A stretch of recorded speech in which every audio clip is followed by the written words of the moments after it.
Salut l'équipe, salut la team, c'est le débrief d'Aka. C'est le débrief d'Aka. J'espère que tout le monde va bien et on va débriefer cette demi-finale face à Dunkerque. Alors avant de commencer ce débrief, tout d'abord, je voudrais féliciter Dunkerque qui a très bien joué au football. Très très bien joué au football parce que déjà Dunkerque a mené de 2 buts face au PSG et cette saison en Ligue 1, il y a très peu de clubs, pour pas dire aucun, je pense, qui ont mené du PSG 2-0. Je pense qu'on n'a jamais. C'est simple, il n'y a aucun club qui nous a mené de 2-0. On a pris 1-0 par Saint-Etienne, des clubs comme ça, mais jamais 2-0. Donc, déjà, bravo à Dunkerque pour leur prestation. En vrai, les gars, il est bien ce casque-là, mais il est tellement silencieux que j'ai l'impression que je sais pas si je crie ou quoi que ce soit. Donc, on va enlever le casque. Mais en tout cas, c'était cool. En tout cas, voilà, voilà, je voulais féliciter Dunkerque qui a fait un très beau match pour moi parce qu'ils ont très bien joué au football. Maintenant, on va mettre les choses directement au clair parce que je pense qu'il y en a qui vont dire ouais, faites jeu, les gars, frérot, ferme ta gueule. Parce que si tu viens me parler du corner, je vais être franc avec toi.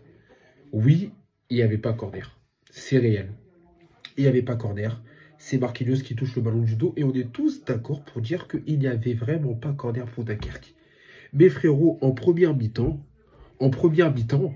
quand Dunkerque mène le score, il y a une main décollée dans la surface d'un Dunkerquois et il y a pénalty. Il y a pénalty tous les jours. Et en première mi-temps, l'arbitre ne siffle pas le pénalty. L'arbitre ne siffle pas le pénalty. Et sur le but de Fabien Ruiz, peut-être que Dembélé y dépassait d'une épaule, mais quand Fabien Ruiz il marque le but où le ballon touche le poteau et tout, l'arbitre n'avait même pas sifflé qu'il y avait but. Alors qu'on a tous vu que le ballon était rentré, donc à un moment donné, hein, les Dunkerquois, faut arrêter de chialer. D'accord, je sais, c'était la demi-finale, il y avait la finale il y avait la finale au Stade de France. Vous pensez que vous pouviez, parce que quand tu élimines Brest, Lille et je crois que c'est Auxerre, si je dis pas de bêtises, tu penses que tu peux aller au bout. Et oui, mais vous n'avez pas rencontré le Paris Saint-Germain. Et puis c'est tout. Vous n'avez pas eu la chance que va avoir peut-être la S4 demain. C'est comme ça. C'est comme ça. Mais je suis désolé. Il y avait un penalty en première période. On n'a pas eu penalty. Je sais pas, peut-être que l'arbitre s'est dit ouais, c'est le PSG, vont gagner, ça va leur donner un penalty si tu veux. Mais à un moment donné, frérot, il y a penalty et il n'y a pas. Le corner, il n'y a pas, mais voilà. Et les lois du football en Ligue 1, la loi est fort belle. La VAR ne revient pas sur un corner. La VAR revient sur un carton rouge, la VAR revient sur un but, la VAR revient sur un penalty, mais la VAR ne revient pas sur un corner. Donc à partir de ce moment-là, à partir du moment où on joue au corner, c'est fini. Faut passer à autre chose.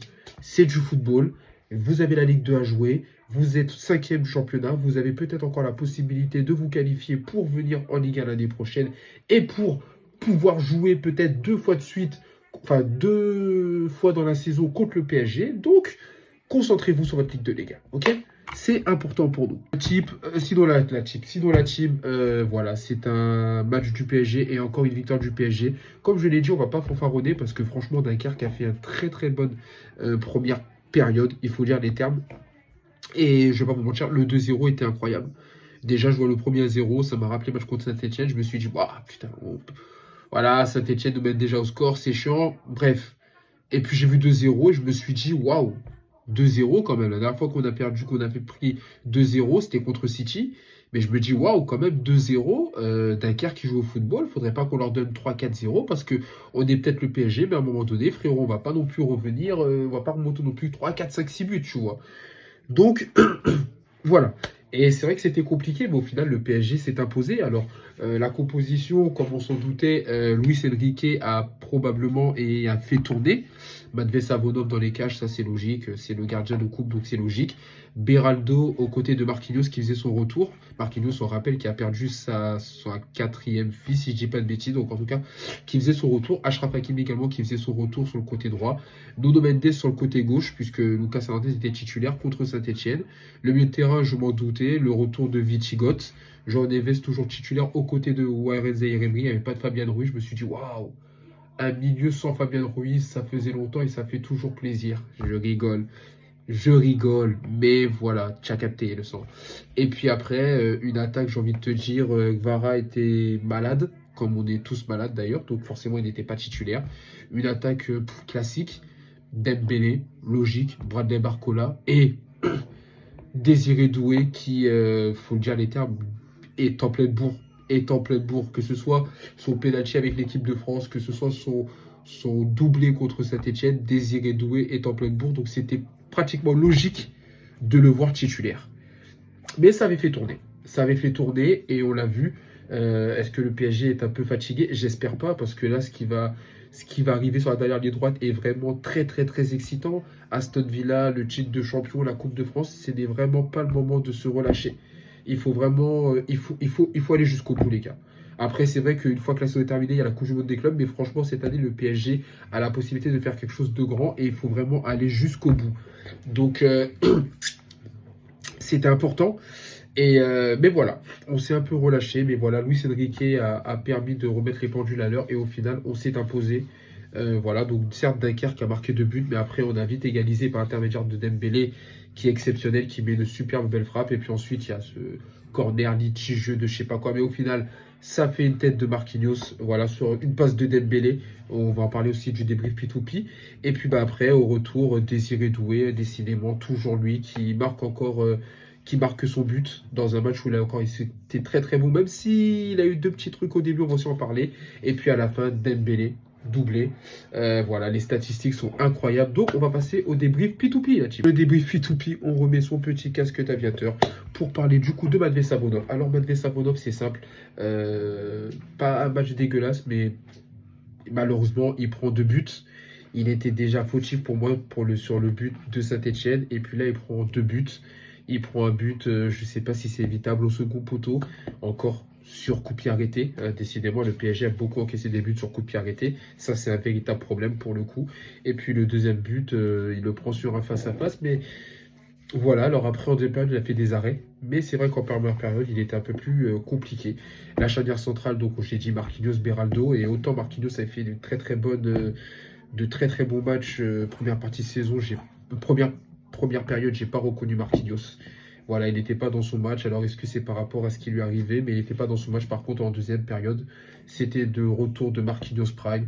Marquinhos qui a marqué un but de la tête et ça faisait longtemps qu'on n'avait pas vu marquer un but de la tête. Donc ça, par contre, ça fait plaisir.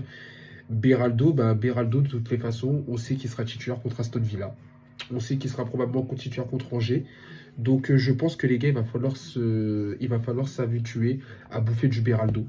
Donc contre Saint-Etienne, j'ai trouvé qu'il avait fait un très bon match. J'ai trouvé que lui aussi en première période, il était complètement perdu. Pour moi, c'est lui qui lâche le marquage sur le premier but d'Incarquois. Mais voilà, Beraldo va être titulaire. Donc voilà, Achraf Hakimi a eu beaucoup de mal en première période. C'était compliqué. Et puis en deuxième période, on a eu droit à un Achraf Hakimi qui était au taquet. C'est quand même lui qui a fait la passe décisive pour Dembélé sur le premier but parisien. Donc il a fait des stats. Et puis voilà, mais match quelconque d'Hakimi. Et puis ben, Nuno Mendes, c'est toujours pareil. C'est-à-dire que Nuno Mendes, c'est une pépite offensivement quand il fait ses percées, quand il fait ses dribbles, quand il essaie d'accélérer. Il est dangereux, mais par contre, des fois, défensivement, il a des sautes de concentration.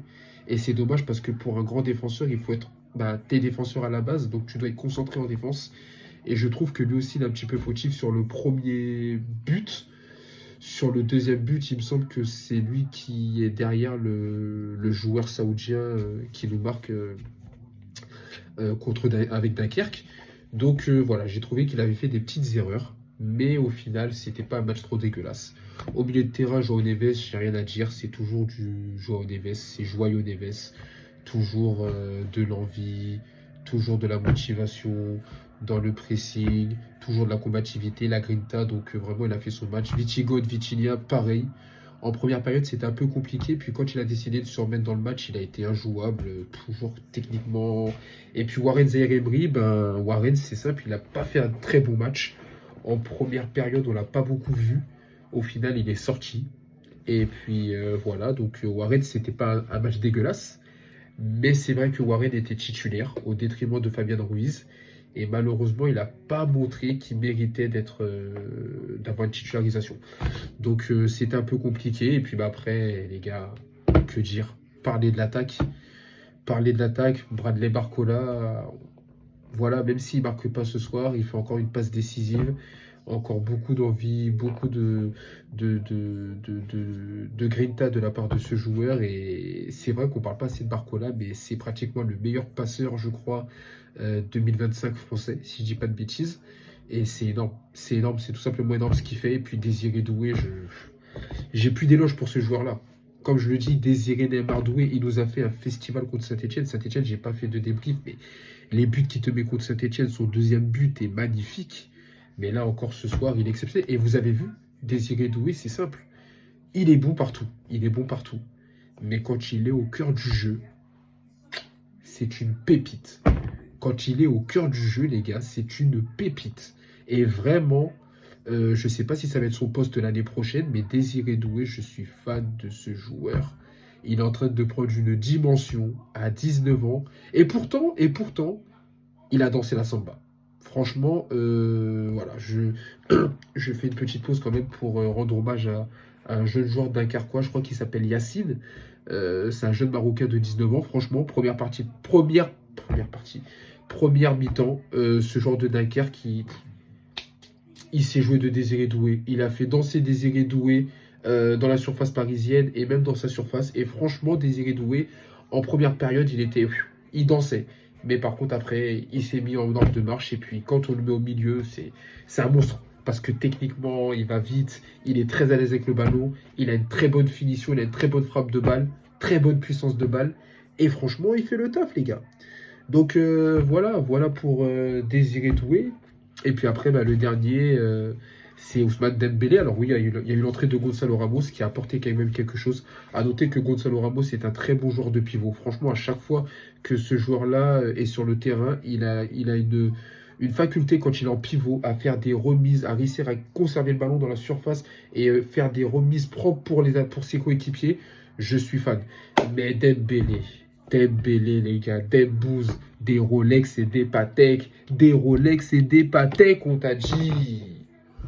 C'est encore une masterclass de Dembélé. C'est lui qui marque ce superbe but, qui t'allume le gardien à bout portant pleine lucarne pour permettre à Paris de revenir au score à 2-1 à la mi-temps. Parce que je pense que si Paris revient à la mi-temps avec un 2-0, peut-être que le match n'est pas le même. Et puis c'est lui qui, sur une passe de Pacho, à noter, hein, William Pacho qui est rentré à la peut-être 90e minute, je sais pas, et il te fait une passe décisive pour Dembélé qui, hop, il a laissé les deux joueurs dunkerquois se prendre la tête, et puis il est parti tout seul, et puis après on le sait maintenant, Dembélé. Le Dembélé de 2024, il aurait peut-être pu rater son face-à-face avec le gardien, il aurait tergiversé, il aurait tiré sur le gardien, on aurait dit putain comment il fait rater. Mais le Dembélé de 2025, les gars, il est injouable, et ça fait 32 buts, les gars. Ça fait 32 buts et dites-moi si je dis des bêtises, je crois que c'est 32 buts en 39 matchs ou un truc comme ça. C'est énorme. 32 buts cette saison. Des Rolex et des Patek. Pour moi, il tape au ballon d'or. Parce que pour moi, à part Rafinha, Lewandowski, Lamine Yamal, peut-être Mbappé et encore, pour moi, il n'y a aucun autre joueur. Et c'est pas Haaland, c'est pas Pedri. Il n'y a aucun autre joueur qui en ce moment est aussi décisif que Ousmane Dembélé. Il marque avec tout le monde. Il marque en Ligue 1, il marque en Coupe de France, il marque en Ligue des Champions. Et tu as l'impression qu'il ne s'arrêtera jamais. Et il l'a dit, Luis Enrique. On a goûté. Ousmane Dembélé fait une saison exceptionnelle. Et on a goûté et on ne peut pas s'en passer. Donc l'année prochaine, 2026, il faut qu'il fasse pareil. 2027, il faut qu'il fasse pareil. C'est simple. Même quels que soient les joueurs que le PSG va acheter, il faut qu'Ousmane Dembélé, tant qu'il jouera pour notre maillot, pour notre logo, il faut qu'il fasse le taf. Il faut qu'il aille au bout et il faut qu'il soit aussi tueur qu'il est là parce que 2025, il est injouable. Voilà la team. Et au final, eh ben, c'est encore une nouvelle victoire du PSG. On s'y habitue, mais ça fait toujours plaisir. Je vous jure, les gars. Moi, je vous le dis, je veux faire cette saison invaincue. Je veux que cette saison, on soit invaincu. Je m'en fous qu'on ait rattrapé le record de l'AC Milan en match extérieur ou en match en championnat. Moi, je veux que le PSG soit la première équipe de Ligue 1 à finir un championnat en étant invaincu pour sortir cette fameuse phrase que je rêve de sortir à tous les Marseillais. Vraiment, tous les Marseillais, je rêve de vous sortir cette phrase-là. Donc, j'espère qu'on sera invaincu. J'espère qu'on sera invaincu en Ligue 1. Et puis voilà, les gars, le PSG est de nouveau en finale. Ça sera un rendez-vous au Stade de France, peut-être alors ce sera le 13e titre de champion de France, parce qu'on sera champion de France, on le sait ce week-end, c'est clair et net.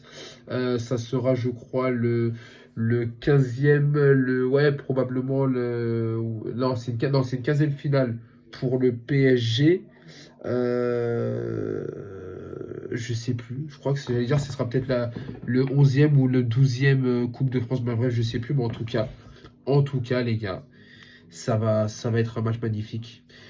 La team, on se rattrape ce week-end parce que ce week-end, c'est le match contre Angers. Peut-être que je serai au Parc des Princes puisque je vais monter sur Paris. En tout cas, prenez soin de vous, prenez soin de vos proches. Je le répète, c'est le plus important. Merci à ceux qui likent et qui partagent. On est ensemble.